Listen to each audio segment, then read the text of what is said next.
Hello అందరికీ welcome back to our channel Mamata Karumanchi. నేను మీకు లాస్ట్ వీడియోలో చెప్పాను కదా, మా వారు శివదీక్ష తీసుకున్నారని. ఇవాళకి మండల దీక్ష పూర్తి చేసుకున్నారనమాట. చేసుకొని ఇరుముడి కట్టుకుంటున్నారు. నాకైతే ఇరుముడి కార్యక్రమంలో ఏం చేస్తారు ఏంటి అనేది ఏం తెలియదు అనమాట. మా సార్ ఫస్ట్ టైము మాల వేసుకున్నారు. సో ఇంకా నాకు ఎంటీ నాలెడ్జ్ అనమాట, ఏం చేస్తారు ఏంటి అనేది.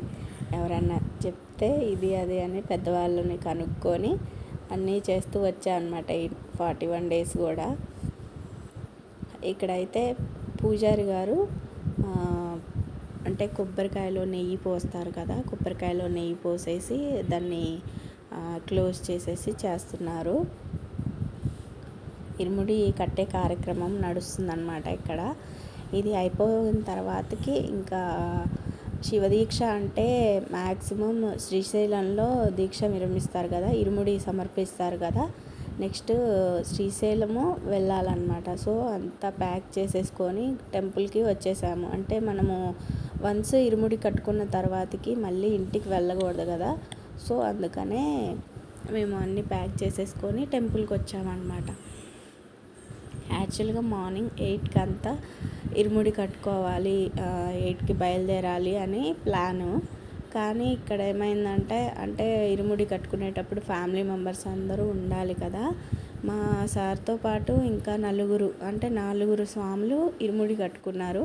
ఇంకా అందరు ఫ్యామిలీస్, మా ఫ్యామిలీ మెంబర్స్ అందరు వచ్చేసరికి దగ్గర 10-10:30 అయిపోయింది. సో ఇంకా అట్లా మా ప్లాన్ మొత్తం కొద్దిగా లేట్గా అయిపోయిందన్నమాట. ఈ వ్లాగ్ మొత్తం కూడా మేము మా వారు ఇరుముడి కట్టుకోవడం, శ్రీశైలం వెళ్ళడం, అక్కడ మేము ఎలా దర్శనం చేసుకున్నాం ఏంటి అనేది మొత్తం మీకు క్లియర్గా ఎక్స్ప్లెయిన్ చేస్తాను. అయితే కొత్త వాళ్ళు ఎవరైనా నా ఛానల్ చూస్తున్నట్టయితే నా ఛానల్ని తప్పకుండా సబ్స్క్రైబ్ చేసుకోండి. అండ్ నా వీడియోస్ మీకు నచ్చుతున్నట్టయితే తప్పకుండా నా వీడియోస్ని లైక్ చేయండి, షేర్ చేయండి. అండ్ ఇంకెలాంటి వీడియోస్ చేయొచ్చో నాకు కామెంట్ చేయండి. ఇక్కడైతే మా ఫ్యామిలీ మెంబర్స్ అందరూ వచ్చారు, ఇరుముడి కట్టుకోవడం అయిపోయింది. ఇంకా మేము స్టార్ట్ అయిపోయామన్నమాట. మేము స్టార్ట్ అయిన తర్వాత స్టార్ట్ అయ్యేటప్పుడు ఇంకా కార్లో లగేజ్ సర్దడం అవన్నీ ఉంటాయి కదా, అందుకనే నేనైతే వీడియో షూట్ చేయలేదు. స్టార్ట్ అయిపోయి కొంచెం వచ్చేసాము. మేము 12కి 11:30కి అట్లా స్టార్ట్ అయినాము. ఇంకా 2కి మళ్ళీ స్వాములంతా కూడా మళ్ళీ 3 అయితే వాళ్ళు ఏం తినకూడదు కదా, అందుకని 2కి అట్లా మేము వెళ్ళే దారిలో మామిడి తోట ఉంటే అక్కడ ఆగామన్నమాట. మేము వచ్చేటప్పుడే నేనైతే పప్పు, రైస్ అండ్ పరమాన్నం, పులిహోర, మామిడికాయ పచ్చడి ఇలా ప్రిపేర్ చేసుకొని తీసుకొచ్చా అనమాట. ఇంకా మిగతా స్వాములకు కూడా వాళ్ళ ఇళ్ళల్లో ఏది చేస్తే అది తీసుకొని వచ్చారు. అంతా ఇక్కడ తోటలో కూర్చొని తిన్నామన్నమాట. నిజంగా ఇట్లా జనరల్గా కార్తీక మాసంలో మనము వనభోజనాలకు వెళ్తూ ఉంటాం కదా, అసలు చాలా బాగుంటుంది. ఇట్లా చెట్ల కిందికి వెళ్ళి భోజనం చేయడం అంతా కూడా చాలా బాగుంటుంది. నాకు పర్సనల్గా చాలా ఇష్టం అన్నమాట.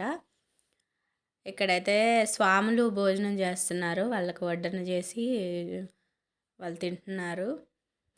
తోట చాలా బాగుందండి, అసలు చాలా పీస్ఫుల్గా ఉంది. హైవే రోడ్ పక్కమ్మటే ఉంది, కొద్దిగా ఒక 1/2 kilometer లోపలికి నడవాలన్నమాట. చాలా పీస్ఫుల్గా ఉంది. మేమైతే ఇక్కడ మా లంచ్ అనేది ఇక్కడ కంప్లీట్ చేసేసాము అందరము.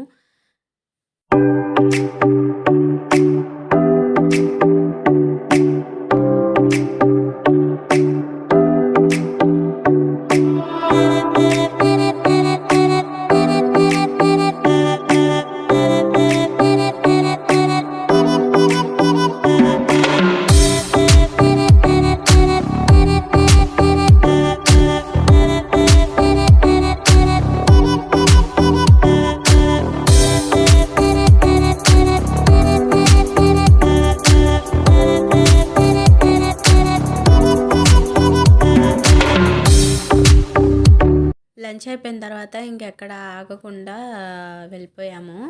శ్రీశైలం ఘాట్ రోడ్ ఉంటుంది కదా, అక్కడైతే ఎంటర్ అయిపోయాము. ఎందుకంటే మనకి మళ్ళీ టైమింగ్ ఉంటుంది కదా, 6 వరకో ఏమో టైం ఉంటుంది. తర్వాత మళ్ళీ చెక్ పోస్ట్ నుంచి లోపలికి ఎలో చేయరు కదా. సో ఫాస్ట్గా వెళ్ళిపోయామన్నమాట. యాక్చువల్గా అంటే మేము అనుకున్న దాని ప్రకారం అయితే 8కి అట్లా ఇరుముడి కట్టుకుంటే 3కి 3:30 అట్లా వెళ్ళిపోవాలి శ్రీశైలము అని అనుకున్నాము. బట్ కుదరలేదన్నమాట. చెప్పాను కదా, అంతా లేట్ అయిపోయింది. అక్కడ స్టార్ట్ అయ్యే దగ్గరే చాలా లేట్ అయిపోయింది. సో ఇంక అంతా లేట్ అయిపోయింది. ఇక్కడ చూస్తున్నారా, మంచు పడుతుంది. అసలు చుట్టూ ఫారెస్ట్ కదా. టైం ఎంత కాలేదు, 5 అవుతున్నట్టుంది అంతే. అసలు విపరీతమైన మంచు కురిచిందండి. అబ్బా అసలు మనకి బాగా తెల్లవారుజామున ఎంత మంచు పడుతుందో అట్లా కురుస్తుందన్నమాట ఫారెస్ట్లో.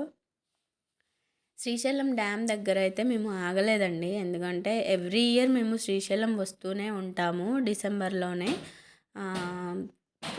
సో అందుకనే ఆగలేదన్నమాట. వాటర్ కూడా లేవు డ్యామ్లో. మేమైతే ఇక్కడ సాక్షి గణపతి దేవాలయం దగ్గరికి వచ్చాము. మనం శ్రీశైలం వెళ్ళేటప్పుడు వచ్చేటప్పుడు ఖచ్చితంగా సాక్షి గణపతిని దర్శించుకోవాలి కదా. ఎందుకంటే మనము అంటే అక్కడ స్వామివారికి చెప్పుకోవాలంట, మన గోత్రము పేర్లు చెప్పి మేము వచ్చాము స్వామిని దర్శనం చేసుకోవడానికి వచ్చాము అని సాక్ష్యం చెప్పుకొని వెళ్ళాలంటారు. అలాగే రిటర్న్లో కూడా ఖచ్చితంగా సాక్షి గణపతి దేవాలయం దగ్గర ఆగాలి అంటారు కదా. ఇక్కడైతే స్వాములైతే అయ్యప్ప స్వాములు, శివస్వాములు ఫుల్గా ఉన్నారండి. రష్ మాత్రం మామూలుగా లేదనమాట. మాకు ఇక్కడ సాక్షి గణపతి దేవాలయం దగ్గర ఆగినప్పుడే అర్థమైపోయింది, ఆహా దర్శనం చాలా లేట్ అయిపోయేటట్టుంది అని అనుకున్నాము. ఎందుకంటే అంత జనం ఉన్నారనమాట. జనమే కాదు, ట్రాఫిక్ కూడా. ఘాట్ రోడ్లో అయితే ఎంత టైం పట్టిందో అసలు. ఫస్ట్ టైం మేము శ్రీశైలంకి వచ్చి అట్లా ఘాట్ రోడ్లో అంత టైం పట్టడం ఫస్ట్ టైం అనమాట. రాగానే ఇంకెక్కడ ఆగకుండా రూమ్ తీసేసుకొని ముందైతే ఫ్రెష్ అప్ అయిపోయి మేము ఇరుముడి సమర్పించడానికి స్వాములు మేము బయలుదేరాము. కాకపోతే బ్యాడ్ లక్ ఏంటంటే చెప్పాను కదా మొత్తం లేట్ అయిపోయిందని. 9 అయింది, దర్శనం క్లోజ్ చేసేసారనమాట. సో ఇంకా రూమ్కి వెళ్ళిపోయి ఇంకా ఆ రోజు అయితే నైట్ అక్కడ రెస్ట్ తీసుకొని మళ్ళీ ఎర్లీ మార్నింగ్ 3కి లేచి దర్శనానికి వెళ్ళి ఇరుముడి సమర్పించేసుకొని దర్శనం చేసుకొని వచ్చాము. జనం మాత్రం మామూలుగా లేరు. స్వాములు మాల తీసిన తర్వాత ఇక్కడ పాతాళ గంగలో స్నానం చేయాలి కదా. సో అందుకనే పాతాళ గంగకి వెళ్ళారనమాట. నేనైతే వెళ్ళలేదండి, ఎందుకంటే పాప ఉంది, పాపతో నాకు కుదరలేదనమాట. ఇంకా అక్కడ అయిపోగానే నెక్స్ట్ వెంటనే మేము మహానంది బయలుదేరామండి. మనకి మహానంది వచ్చేసి శ్రీశైలం నుంచి మాకు 200 కిలోమీటర్లు వచ్చిందండి మహానంది. ఇక్కడికి వచ్చేసరికి కూడా నైట్ అయిపోయింది. నైట్ అయినా కూడా మేము ఇంకా ఇక్కడ దర్శనం కోసం ఏం ఆగలేదన్నమాట, వెళ్ళిపోయాము దర్శనానికి. ఎందుకంటే ఇక ఆగుతూ పోతుంటే కుదరదు కదా. పైగా ఇక్కడ దర్శనం నడుస్తుంది, 9 గంటల వరకు దర్శనం తీసే ఉంటుందని చెప్పారు. శ్రీశైలంలో కానీ మహానందిలో కానీ టైమింగ్స్ కొత్త వాళ్ళు ఎవరన్నా వెళ్తే చెప్తున్నాను. ఎర్లీ మార్నింగ్ 3 నుంచి శ్రీశైలంలో దర్శనం స్టార్ట్ అవుతుంది. నైట్ 9 గంటల వరకు క్లోజ్ చేసేస్తారు. ఈ లోపే మనం దర్శనం చేసుకోవాలి స్వామివారిని. ఇక్కడైతే మేము దర్శనానికి వెళ్ళిపోతున్నాము. దర్శనం చేసుకున్న తర్వాత రూమ్స్ అవి చూసుకోవచ్చు అన్నట్టుగా టకటకా దర్శనానికి వెళ్ళిపోతున్నాము. మహానంది రావటం నేను ఫస్ట్ టైం అండి. నాకు లోపల వీడియో అలౌ చేయలేదు. ఇక్కడ వరకే కెమెరా అంటే ఫోన్ తీసుకెళ్ళనిచ్చారు. అక్కడ మొబైల్స్ పెట్టేయమన్నారు. ఇంకా అక్కడ మొబైల్స్ పెట్టేశామన్నమాట. ఇక్కడ విశిష్టత వచ్చేసి వాటర్ అండి. అవి ఎక్కడి నుంచి వస్తాయో తెలియదు కానీ మనం వేసే కాయిన్స్ అనేవి అడుగున ఉన్న మట్టి రేణువులతో సహా ఎంత స్పష్టంగా కనబడుతున్నాయో. నేనైతే నిజంగా అసలు ఒక వండర్ లాగా ఫీల్ అయ్యాను ఆ వాటర్ని చూసి. మేము వెళ్ళింది నైట్ కదా, అసలు ఇట్లా ఎంత క్లియర్గా ఉన్నాయంటే అంత క్లియర్గా ఉన్నాయి వాటరు. ఇంకా నైట్ అయితే దర్శనం అయిపోయింది. మేము ఇంకా ఎర్లీ మార్నింగ్ రిటర్న్ అవుతున్నాం. ఇంకా అక్కడైతే మేము ఏం చూసుకోలేదు. రిటర్న్లో అంటే మేము యాగంటి వెళ్ళాలి. సో రిటర్న్లో ఉన్నప్పుడు మాకు ఇక్కడ ఈ నంది కనిపించింది, పెద్ద నంది. అసలు చాలా పెద్దగా ఉందండి ఈ నంది మొత్తము కూడా. ఇందులోకి ఎంట్రీ ఫీజు వచ్చేసి 10 రూపీస్ తీసుకుంటున్నారు. లోపలికి ఎంట్రీ టికెట్ తీసుకోవాలంట. ఇంకా మేమైతే ఇక్కడ ఈ నందీశ్వరుని దర్శనం చేసుకొని ఇక్కడ చూసిన తర్వాత ఇంకా బయలుదేరి యాగంటి అయితే వెళ్ళామండి. ఇక్కడ ఏంటంటే మనం టైం మేనేజ్మెంట్ అంటే ఇలాంటి ట్రిప్స్ వేసుకున్నప్పుడు టైం మేనేజ్మెంట్ చేసుకోలేకపోతే మాత్రం మనం అనుకున్నవన్నీ కవర్ చేయడం కొంచెం కష్టం అవుతుంది. మా యాక్చువల్గా ఏంటంటే మేము శ్రీశైలంలో ఆల్మోస్ట్ అన్నీ చూసాము. అంటే ఛత్రపతి శివాజీ అది మెమోరియల్ అది ఉంది కదా మ్యూజియం, అది చూసాము. శిఖరం, పాలధార, పంచదార అన్నీ చూసాము. కాకపోతే అక్క మహాదేవి గుహలు ఒకటి మేము చూడలేదు. ఎవ్రీ ఇయర్ వెళ్తున్నా కూడా అదొకటి మిస్ అయిపోతుంది. ఎందుకంటే పిల్లలు చిన్నపిల్లలు కాబట్టి వాళ్ళు ఇబ్బంది పడతారు, అక్కడ ఏమీ దొరకవు అన్నట్టుగా 3-4 అవర్స్ పడుతుంది అది చూసి రావడానికి. సో అందుకనే మేము ఎప్పుడు అది మిస్ చేస్తున్నాం. ఈసారి వెళ్దాం అనుకున్నాం, కాకపోతే ఈసారి కూడా మిస్ అయిపోయింది. సో అదనమాట ఇవాల్టి వీడియో. నెక్స్ట్ వచ్చేసి మీకు అతి పురాతన దేవాలయమైన యాగంటి దేవాలయం విశేషాలు, అక్కడ ఏంటి స్వామివారి ప్రత్యేకత ఏంటి, ప్రతి ఒక్కటి అక్కడ నేను అన్నీ షూట్ చేశాను. అవన్నీ కూడా మీకు నెక్స్ట్ వీడియోలో వస్తాయి. మీరు ఎవరైనా కొత్త వాళ్ళు నా ఛానల్ చూస్తున్నట్టయితే నా ఛానల్ని తప్పకుండా సబ్స్క్రైబ్ చేసుకోండి. Thank you.